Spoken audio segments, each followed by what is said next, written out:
Hello everyone. Today we're going to be looking at no digging asparagus crowns. Now we know it can be done. There are lots of people that have done it, but what I couldn't find online anywhere was a real sort of start from finish, this is how you do it. There was a sort of, these are my no dig asparagus crowns, aren't they doing great? And yes, they were. And if you watch my videos, you'll know how I feel about digging. So we're going to do our crowns the no dig way.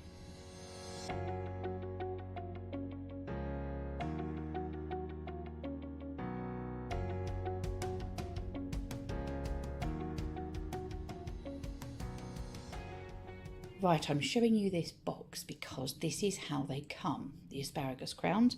I bought 10 crowns. At the time of purchase they were $16.95, so it's not a cheap way of doing it. You can grow asparagus from seed, but by buying the crowns you do save a year. So for us it was worth it to treat myself. Now when you first get them, they were in this box and they were in like a orange mesh bag. You take them out immediately and you soak them for an hour or so. Now this is an old bowl I use for things like this, dirty old things. The asparagus crowns, due to COVID, were delayed a few times, so I kind of wasn't expecting them when they did arrive, so it was a little bit of a surprise, and I was a couple of days behind wondering where to put the asparagus, but I decided last night where we're going to put them. We're all sorted. So what these have been doing for the past, this is the second day, is I've taken them out of the water that they were soaking in.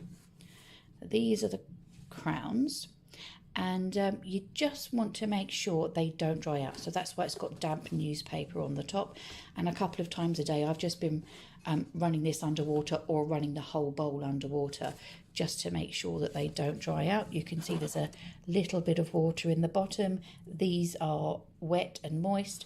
I've left the rubber band on how they come.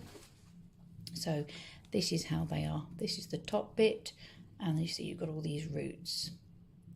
Okay, so now we're going to head off to the allotment. So you can keep these for a couple of days as long as they don't dry out.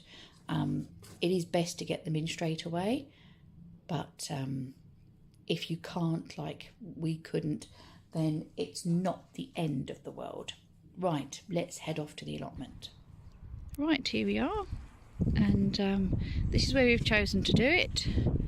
So here's our plot, and we just had this little bit of land here, so we've cut the grass right back, and all we're doing is laying compost at the laying cardboard at the minute.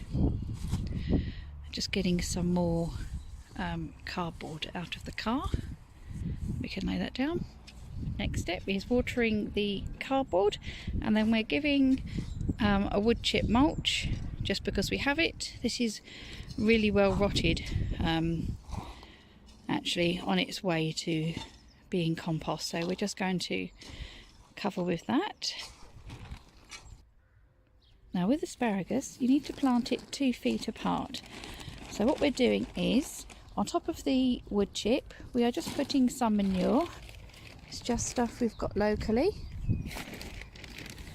and it's well rotted, so putting little piles.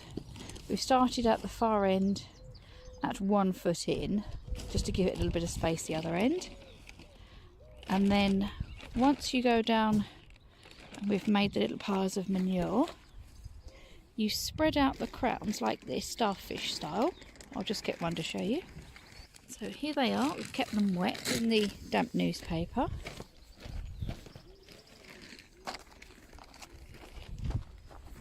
I'm down here. We've got the top bit here, the crown, and all the roots hanging down. And what we do, obviously you'll have 2 hands. Put it on the top of your manure and just spread out like a mini legged octopus all the roots. We've got more manure than we thought we had, so we're actually going to put some more along. Okay, so that's the next stage. There we go, they're all laid out on their piles of manure. Look like something out of Doctor Who. And now we're just going to cover them with about 2 inches of compost, very gently.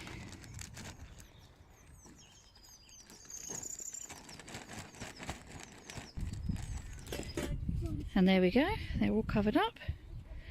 Probably not enough compost on them, but we can always add some more a bit later on. But that was really quick and easy, and that is how we no-dig asparagus. What I will do is I will put in a post at either end, one up the top and one down here, just and some wire in between, just to hold up the ferns when they grow, and we'll show you when that's done. And actually we've used the posts for our back fence, so we will put them in at a later date. We're not going to need them for a long time anyway. So subscribe to our videos to see the posts, how they go in, and what we do with them later on in the year. And I hope you find this video of use. Quick and easy, no dig asparagus. Thanks for joining us. See you later. Bye bye.